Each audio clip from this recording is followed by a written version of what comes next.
అందరికీ నమస్కారం. నా పేరు రమ. శాడిస్ట్ హస్బెండ్ 65వ భాగం. రచయిత తనూషా రెడ్డి గారు. డిస్టర్బ్ చేయకుండా బయటకు వెళ్ళాలని చూసిన అనుకి క్రిష్ ఆ ఛాన్స్ ఇవ్వకుండా అను కొంగును పట్టుకుని చేతికి చుట్టుకుంటూ call you later, money Prabhakar చేత పంపిస్తాను, మీరు అలాంటి పిచ్చి పనులు మరీ చేయకండి అని అంటూ కాల్ కట్ చేస్తాడు క్రిష్. క్రిష్ మాటలు విన్న అను ఎవరండి అని అడుగుతుంది. తెలిసిన ప్రొడ్యూసర్ అను. తీసిన మూవీస్ వరుసగా ఫ్లాప్ అవడంతో అప్పుల ప్రెషర్ని తట్టుకోలేక సూసైడ్ అటెంప్ట్ చేశాడు. అయ్యో పాపం, మరి హెల్ప్ చేస్తున్నారా అభి గారు? చెయ్యాలి కదా అని క్రిష్ అంటే ఎంత మనీ ఇస్తున్నారని సాటి ఇండియన్ వైఫ్లా లెక్కలు అడుగుతుంది అను. ఎందుకు అడుగుతున్నావు? ఒకప్పుడు ఇదే మనీ నీకు ఇస్తే నాకు డబ్బు వద్దు, మీరు మాత్రమే కావాలి అని, మిగతా అవి నాకు అవసరం లేదని అన్నావు కదా, గుర్తుందా? ఇప్పుడు కూడా అదే మాట అభి గారు. నాకు మీరు, మన పాప అభి మాత్రమే కావాలి, మిగతా అవి అక్కర్లేదు, జస్ట్ తెలుసుకుందామని అడిగాను అంతే.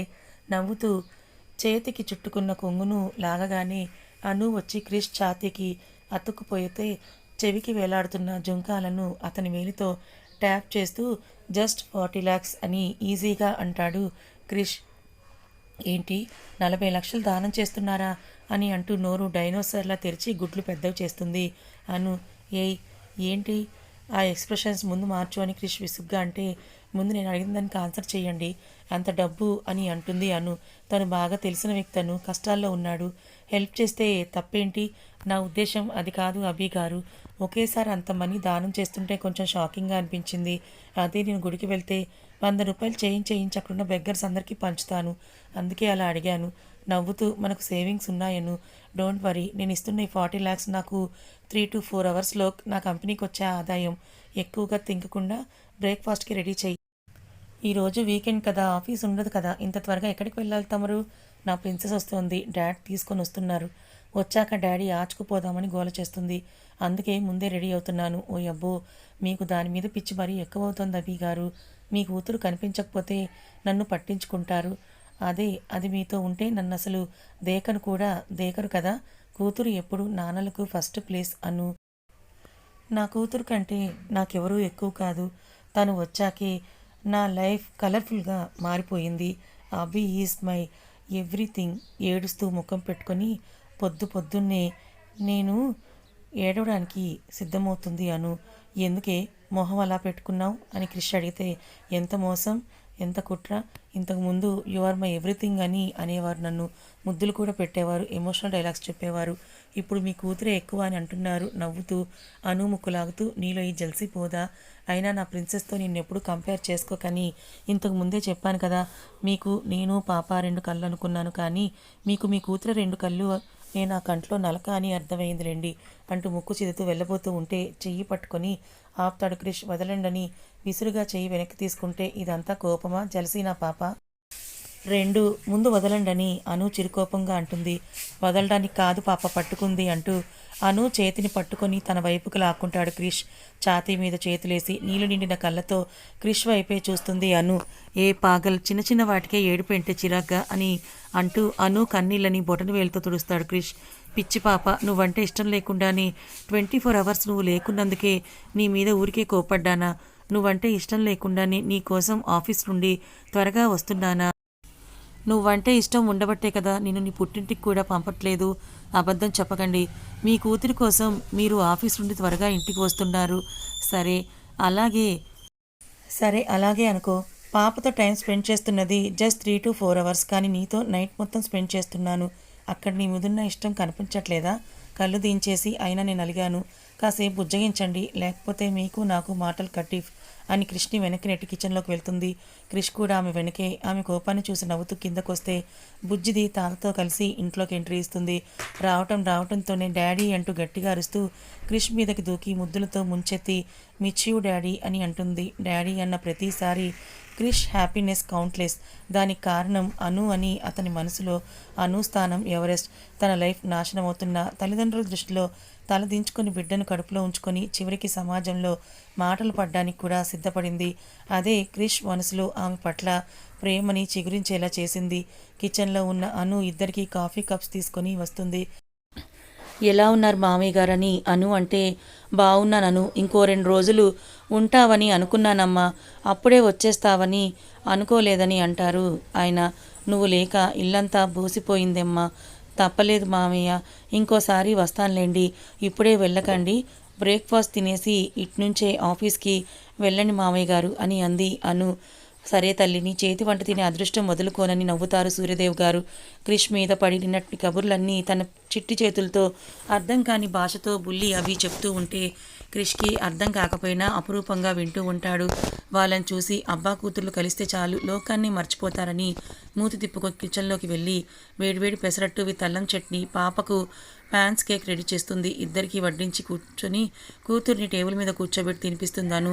తండ్రి కొడుకులు ఆఫీస్ విషయాల్లో బిజీ అయిపోతే పాపకు తినిపించి మూతి తుడిచి రంగమ్మకిస్తుంది. ఈలోపు క్రిష్ బ్రేక్ఫాస్ట్ కూడా కంప్లీట్ అవ్వడంతో అను అని పిలుస్తాడు. క్రిష్ బదులు రాకపోవడంతో డాడ్ మీరు కారులో కూర్చొని నేను ఇప్పుడే వస్తానని క్రిష్ బెడ్రూమ్కి వెళ్తాడు. బెడ్రూమ్లో థింగ్స్ అన్నీ సర్దుతున్న అనుని వెనక నుండి గట్టిగా హక్ చేసుకొని మెడ మీద పెదవులు నిలిపి మిస్ అవుతాను, ఈవినింగ్ వరకు గుర్తుండేలా ఏదైనా ఇవ్వొచ్చు కదా అని అనుని గోముగా అడుగుతాడు క్రిష్. ఆమె నడుము మీదున్న క్రిష్ చేతి మీద గిల్లి ఇది ఈవినింగ్ వరకే కాదు రేపటి వరకు కూడా బాగా గుర్తుంటుందని ఘాటుగా అంటుంది అను. రాక్షసి, ఇలా గిల్లితే ఆఫీసులో ఎలా వర్క్ చేసుకోవాలి? స్టాఫ్ చూస్తే చాలా ఎంబారసింగ్గా ఉంటుంది అను అని అంటే నాకంటే మీకు స్టాఫ్ ఒపీనియన్సే ఎక్కువగా అయిపోయాయన్నమాట. మారిపోయారు, మీరు బాగా మారిపోయారు. అప్పటికి బామ్మ చెప్తూనే ఉంది, మగాళ్ళు పెళ్ళైన కొత్తలో ఒకలా, పిల్లలు పుట్టాక ఒకలా ఉంటారని. నేనే వేరేదాన్ని నమ్మలేదు. అను పిచ్చి పట్టిందా నీకు? ఏమంటున్నావు అని క్రిష్ అసహనంగా అంటాడు. చూసారా ఇప్పుడు కూడా మీరు విసుక్కుంటున్నారు. స్టాప్ అన్నోయింగను నొసలు ముడేసి పీరియడ్స్ టైంలో ఉన్నావా అందుకే ఇలా బిహేవ్ చేస్తున్నావా అని అడుగుతాడు. పీరియడ్స్ అని కానీ ఆ రోజు తనకు హాస్పిటల్లో క్రిష్కి తెలియకుండా వైదేహి దగ్గర అపాయింట్మెంట్ తీసుకోవడం గుర్తొచ్చి గొంతులో వెలక్కాయ పడినట్లయింది. అను అని క్రిష్ ఆమె బుగ్గ మీద చిటికి వేస్తే చురుక్కుమన్న బుగ్గకు రుద్దుకుంటూ క్రిష్ వైపు చూస్తుంది. క్షణాల్లో మారిన ఆమె ముఖ కవలికలకు ఏమైందని క్రిష్ అనుమానంగా అడిగితే ఏమీ లేదు. ఇంతకు ఎందుకు బెడ్రూమ్కి వచ్చారు మీరు? ఏమైనా మర్చిపోయారా అని అను అంటుంది. హా అని అంటూ మొబైల్ ల్యాప్టాప్ ఉన్న బ్యాగ్ని తీసుకొని బాయ్ టేక్ కేర్ అని చెప్పి వెళ్తూ ఇంకా టెన్షన్తో ఉన్న అనునే చూసి స్ట్రేంజ్ అని అనుకుంటూ అక్కడి నుంచి వెళ్ళిపోయాడు క్రిష్. అమ్మయ్య అని అనుకుంటూ ఊపిరి తీసుకొని అను క్రిష్ గురించే ఆలోచిస్తూ పాపని నిద్రపుచ్చి రంగమ్మని చూస్తూ ఉండమని చెప్పి రెడీ అవుతుంది బయటకు వెళ్ళటానికి. అను హడావిడిగా వెళ్తున్న అనుని చూసి ఎక్కడికి అను అమ్మ అని రంగమ్మ అడిగితే బయటికి వెళ్తున్నా రంగమ్మ, ఒక గంటలో వచ్చేస్తాను, పాప ఇప్పుడే లేవదు, అయినా జాగ్రత్తగా కనిపెట్టుకొని ఉండంటూ వెళ్ళిపోతున్నాను. డ్రైవర్ కార్ తీస్తే హాస్పిటల్ ముందు కాకుండా ఒక మాల్ ముందు దిగి అక్కడి నుంచి ఆటో ద్వారా హాస్పిటల్కి చేరుకుంటుంది. వైదేహి క్యాబిన్ దగ్గరకు వెళ్తే హాయ్ హౌ ఆర్ యు అను, అభి ఎలా ఉందని అడుగుతుంది వైదేహి. గుడ్ డాక్టర్, నాకు ప్రెగ్నెన్సీ అని అనుమానంగా ఉంది, ఒకసారి చెక్ చేస్తారా? ష్యూర్ అను, కమ్ అంటూ లోపలికి తీసుకెళ్లి పొత్తి కడుపుని నొక్కి పల్స్ చెక్ చేసి నీ అనుమానం నిజమే అను, యు ఆర్ ప్రెగ్నెంట్. అనుకు ఎలా స్పందించాలో కూడా అర్థం కావడం లేదు. If you don't mind blood test చేసి చెప్పగలరా అని అను అంటుంది. అను వైపు ఒకలాగా చూసి ష్యూర్ అను, ఏమైంది, ఎందుకంతలా టెన్షన్ పడుతున్నావు అని అడుగుతుంది వైదేహి. ఏమీ లేదని అను అంటే నర్స్ని పిలిపించి బ్లడ్ శాంపిల్ తీసుకొని కాసేపు వెయిట్ చేయను అని డాక్టర్ అంటుంది. బయట టెన్షన్తో అటు ఇటు తిరుగుతూ అభి గారికి నిజం ఎలా చెప్పాలి, అసలు ఎలా తీసుకుంటారాయన, ఇంత హ్యాపీ న్యూస్ మీకు చెప్పాలి అభి గారు, కానీ మీరు ముందులా అభి ఒక్కతే చాలని మనకి ఇంకా వేరే పిల్లలు వద్దని అంటే నేను తీసుకోలేను, ఈ బిడ్డని అబార్ట్ చేసుకోలేను. మేడం మిమ్మల్ని డాక్టర్ పిలుస్తున్నారని నర్స్ వచ్చి చెప్పి వెళ్తే లోపలికి వెళ్తుంది అను. రిపోర్ట్స్ అను చేతికే ఇస్తే వైదేహిని చూసి రిపోర్ట్స్ చూస్తున్నాను, అందులో క్లియర్గా 8 వీక్స్ అని ఉంటే మనకు ఇంకో బేబీ వద్దని గట్టిగా చెప్పిన క్రిష్ మోహన్ గుర్తొచ్చి ఆనందం కూడా ఆవిరైపోతుంది. అప్పటికే తన ఇంట్లో నుండి వచ్చి 2 గంటలు దాటి ఉండడంతో ఆటో పట్టుకొని మాల్ దగ్గరికి వెళ్ళి అక్కడే వెయిట్ చేస్తున్న డ్రైవర్ని చూసి కార్తీ అంటూ కారు ఎక్కుతుంది అను. ఇంటికి అర్ధగంటలో చేరుకుంటే లోపలికి వెళ్ళడానికి ముందే క్రిష్ కార్ కనిపిస్తుంది. కార్ చూసి అభిగారు వచ్చేసారా అని భయంగా లోపలికి నడుస్తుంది. రంగమ్మ కిచెన్లో లంచ్ ఏర్పాట్లు చేస్తుంటే రంగమ్మ ఆయన వచ్చారా అని అను అడుగుతుంది. హా అను అమ్మ, మీరు వెళ్ళింది కాసేపటికే వచ్చారు. ఓ మరి నన్ను అడిగారా? హా అను అమ్మ అడిగారు, బయటికి వెళ్ళావని చెప్పాను.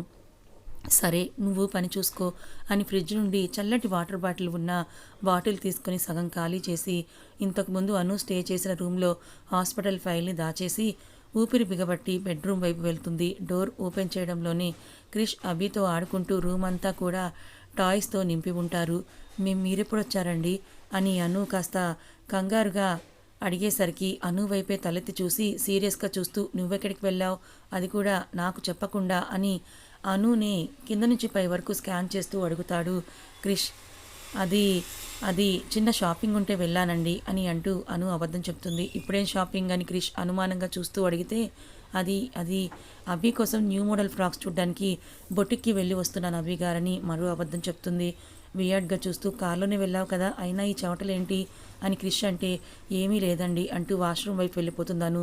వాష్రూమ్ డోర్ బిగించుకొని గుండెల మీద చెయ్యేసుకొని దేవుడా ఆయన చూపులే నాతో నిజం చెప్పించేలా ఉన్నాయి, ఎలా ఆయనకి నిజం చెప్పాలి అని కాసేపు ఆలోచించి ఏదో నిర్ణయం తీసుకున్న దానిలా గుండెల నిండుగా ఊపిరి తీసుకొని ఫ్రెష్ అయ్యి శారీ చకచకా కట్టుకొని బయటకు వస్తుంది. ఫోన్ కాల్ మాట్లాడుతున్న క్రిష్ని చూసి దగ్గరికి వెళ్తుంది. అక్కడే నిలబడి అతన్ని కట్ చేసేంత వరకు వెయిట్ చేస్తూ ఉంటే క్రిష్ కాల్ కట్ చేసి ఏంటి అను ఏమైనా మాట్లాడాలా అని అడుగుతాడు. మాట్లాడాలి అభి గారు, మీరు ఈ టైంలో ఇంటికి వచ్చారు ఏమైందని అడుగుతుంది అను. మీటింగ్ క్యాన్సిల్ అయ్యింది, డాడ్ ఆఫీస్కి వెళ్ళిపోయారు, అందుకే నేను ఇంటికి వచ్చేసాను. పైగా మార్నింగ్ నుండి నువ్వు నా మీద అలిగావు కదా, బుజ్జగించాలని వచ్చేశానని క్రిష్ అంటాడు. అను నవ్వి లంచ్ వడ్డిస్తాను రండి అభి గారు అని అంటూ అను వెనక్కి తిరుగుతూ ఉంటే ఆమె చెయ్యి పట్టుకొని తన మీదకి లాక్కొని నాకు ఇప్పుడు కావాల్సింది నీ బుజ్జి లిప్స్ అంటూ ఆమె పెదవులను అందుకుంటాడు క్రిష్. తీయటి ముద్దుకి అను కళ్ళు మూస్తే కాసేపటికి వదిలి దూరం జరగకుండా మార్నింగ్ అలకపోయిందా అని అడుగుతాడు క్రిష్. మీరింకా నన్ను బుజ్జగించలేదని అను అంటే అను ముక్కు లాగుతూ బాగా ముదిరిపోయావు పాప అంటూ వాళ్ళిద్దరినీ రెప్ప వేయకుండా చూస్తున్న కూతుర్ని ఎత్తుకొని వాట్ హ్యాపెండ్ ప్రిన్సెస్, ఎందుకలా నా క్యూటీ చూస్తోందని అడుగుతాడు క్రిష్. డాడీ మమ్మీ కిచ్ అని అడుగుతుంది బుడ్డది. అవును బేబీ అని క్రిష్ అంటే నో డాడీ యూ కిచ్ మీ అని అంటుంది.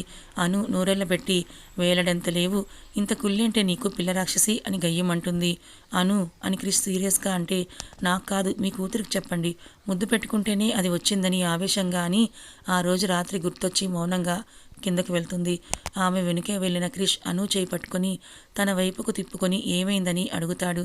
అందరికీ పిల్లలు వాళ్ళ ప్రేమకు గుర్తుగా వస్తే మనకు మాత్రం ఒక కాలరాత్రి వల్ల అభి వచ్చింది కదండి, అది గుర్తొచ్చింది. ఆ రోజు కారణంగానే నువ్వు నాకు దక్కావు, అది మర్చిపోయావా అను. లేదు కానీ ఏదో తెలియని బాధ అంతే అభి గారు, మీతో ఒక మాట చెప్పాలి. చెప్పు అని అంటూ కూతుర్ని టేబుల్ మీద కూర్చోపెట్టి లంచ్ స్పూన్తో తినిపిస్తూ అడుగుతాడు. ఇప్పుడు కాదు నైట్ చెప్తానని నిజం చెప్పాలని తనని తాను ప్రిపేర్ చేసుకుంటున్నాను. లంచ్ అనుకు తినిపిస్తూ తను తింటాడు క్రిష్. కొత్త జంట రెండో నైట్ కూడా ఒకరికొకరు మాటలు కూడా లేకుండా గడిపిస్తే ముభావంగా ఉన్న మనవడి మొహం చూసి గ్రాని ఏదో అంచనా వేస్తూ వంటగదిలో అత్తకి హెల్ప్ చేస్తున్నానని పిలుస్తుంది. చెప్పండి బామ్మగారు ఏమైనా కావాలా అని అనన్య అంటే ఏమీ వద్దు కానీ ఇలా కూర్చో అని అనన్యను తన పక్కన కూర్చోబెట్టుకొని నువ్వు వంశీ బాగున్నారా అని అడుగుతుంది. ఏమంటున్నారు బామ్మ అని అనన్య కంగారుగా అంటే నా ఉద్దేశం మీ ఇద్దరి మధ్య దూరం పోయిందా అని అడుగుతున్నాను. ఏం చెప్పాలో ఎలా చెప్పాలో తెలియక అనన్య భయంతో చూస్తూ ఉంటే స్టెప్స్ దిగుతూ బామ్మ మాటలు విన్న వంశీ అనన్య అని పిలుస్తాడు. సోఫాల నుండి లేచి వంశీ వైపు చూస్తే హెడేక్గా ఉంది, కాఫీ తీసుకొని వస్తావా అని అడుగుతాడు. తెస్తానండి అని అనన్య ఫాస్ట్గా కిచెన్లోకి వెళ్ళి వేడిగా స్ట్రాంగ్గా కాఫీ తీసుకొని వస్తుంది. వంశీ కాఫీ తాగితే తలపోటు పోదురా అంటూ అమ్మాయి నా గదిలో ఆయిల్ ఉంది వెళ్ళి తీసుకొని రాపో అని అంటుంది బామ్మ. సరే బామ్మగారు అని అంటూ అనన్య అక్కడి నుంచి వెళ్ళిపోతే అవసరం లేదు గ్రాని, కాఫీ తాగితే తగ్గిపోతుందని అంటాడు వంశీ. నువ్వు కాసేపు సైలెంట్గా ఉండు అని అంటూ అనన్య ఆయిల్ తీసుకొని వచ్చి అక్కడే అలాగే నిలబడితే అలా బెల్లం కొట్టిన రాయిలా నిలబడతావేంటే, నీ మొగుడు తలకి రాసి కాసేపు మసాజ్ చేయి, బెల్లం చేయి పడగాని మొగుడికి ఏ తలనొప్పి అయినా పోవాల్సిందే అని బామ్మ అంటుంది. కొంచెం ఇబ్బందిగా కొంచెం ఇష్టంగా అనన్య వంశీ జుట్టుకి ఆయిల్ రాసి కుదుళ్ళ నుండి మెల్లిగా వేళ్లతో మసాజ్ చేస్తుంది. వంశీకు అనన్య ఎదురుగా నిలబడి చేయడం వల్ల కొంగు దోపడం వల్ల వంపు తిరిగిన నడుము, కదిలేటప్పుడు బుజ్జి నాభి కనిపించి వంశీ నిగ్రహానికి పరీక్ష పెడతాయి. తలపైకి ఎత్తితే ఆమె ఎత్తులు, తలదించితే లోతులు, తల నొప్పి ఏమో కానీ ఒంట్లో కొత్త ఫీలింగ్ స్టార్ట్ అయితే ఆగని మనసులో కంట్రోల్ చేసుకోలేక అనన్య నడుము గిల్లేస్తాడు వంశీ. అని అనన్య పెట్టిన కేక బామ్మకే కాదు కిచెన్లో పనిచేసుకుంటున్న సుజాతకు కూడా వినిపించి ఏమైంది అని కంగారుగా అడుగుతారు. వంశీ చేసిన పనికి నీలుక్కుపోయిన అనన్య ఏం చెప్పాలో తెలియక చూస్తూ ఉంటే వంశీ అక్కడి నుంచి చల్లగా జారుకుంటాడు. ఈయనలో ఈ యాంగిల్ కూడా ఉందా అని అనన్య అలాగే చూస్తూ ఉంటే మాట్లాడవే అని సుజాత అంటే బామ్మ షార్ప్ చూపులకు అనన్య నడుము మీద పడితే తెల్లటి తోలు కాస్త ఎర్రగా మారిపోవడంతో మనసులో అనుమానం తిరగడంతో ముసిముసిగా నవ్వుకుంటూ, అనన్య, నువ్వు గదికి వెళ్ళి వంశీ స్నానానికి వెళ్తుంటాడని బామ్మ అనన్యని పంపుతుంది. ఎందుకు అరిచింది అత్తయ్య అని అడిగితే నీళ్లు నవ్వులుతోందని సుజాత బామ్మగారితో అంటే నీ కొడుకుని అడగవే అంటూ మార్నింగ్ నుండి అవి బుజ్జి మాటలు మిస్ అవడంతో తన మొబైల్ నుండి కాల్ చేస్తుంది బామ్మ. అదే రోజు రాత్రి పాపను పడుకోబెట్టి అను దగ్గరికి వస్తాడు క్రిష్. పడుకున్నట్లు యాక్ట్ చేస్తున్న అనుని చూసి నవ్వి బ్లాంకెట్ మొహం మీద నుండి తీసి తలకు చెయ్యి పెట్టుకొని చూస్తుంటాడు. ఎంతకీ తాకని క్రిష్ చల్లటి చేతి స్పర్శకు కళ్ళు తెరుస్తుంది. అను తననే సూటిగా చూస్తున్న క్రిష్ని చూసి రెప్పలు వాలిపోతుంటే నాకు నిద్ర వస్తుందని అంటుంది. నాకు రావట్లేదు, ఏమి చెయ్యాలని క్రిష్ అంటే మీ ఇష్టం అంటూ ముసుగేస్తుంటే చెయ్యి పట్టుకొని ఆపి అను బుగ్గల్ని ఒత్తి పట్టుకొని నన్ను అవాయిడ్ చేస్తే నాకు కోపం వస్తుందని నీకు తెలియదా అను? తెలుసని తల ఊపితే ముందుకు వంగి అను పెదవుల్ని అందుకుంటాడు. ముద్దులో వేగం పెరిగి ఇంకేదో కావాలనిపిస్తుంటే క్రిష్ చేతులు అను బాడీని స్వేచ్ఛగా తడుముతాయి. ముద్దు బంధం వీడి అను చీర తప్పిస్తుంటే ఎలా చెప్పాలో తెలియక క్రిష్ చెయ్యి పట్టుకుని అభిగారు నాకు హెడేక్గా ఉందండి అని అంటుంది. చీరని వదిలి నుదుటి మీద చెయ్యేసి టెంపరేచర్ని చెక్ చేసి నార్మల్గానే ఉండడంతో ఏమైందని నొసలు ముడేసి అడుగుతాడు. ఏమీ లేదు, ఈవినింగ్ నుండి హెడేక్ అండి అని అను అంటే సరే టాబ్లెట్ వేసుకుందు గానిలే అని క్రిష్ అంటే వద్దు నాకు అలా తగ్గదని అను అంటుంది. మరి ఇంకెలా తగ్గుతుందని క్రిష్ అంటే ఇదిగో ఇలా అని అంటూ అతని ఛాతీ మీద తలపెట్టుకొని అంటుంది అను. కథ ఇంకా ఉంది. మరి అను ప్రెగ్నెంట్ అనే విషయం క్రిష్కి చెబుతుందా? ఒకవేళ చెప్తే క్రిష్ ఎలా రియాక్ట్ అవుతాడు? అను ప్రెగ్నెన్సీని క్రిష్ యాక్సెప్ట్ చేస్తాడా, లేక మనకి అవి ఒకతే చాలని అంటాడా? మరి వంశీ అనన్యల మధ్య ప్రేమ ఎలా చిగురించబోతోంది తెలుసుకోవాలనుకుంటే ఛానల్ని ఫాలో అవ్వండి. కథ నచ్చితే లైక్ చేయండి, మరి కొంతమందికి షేర్ చేయండి.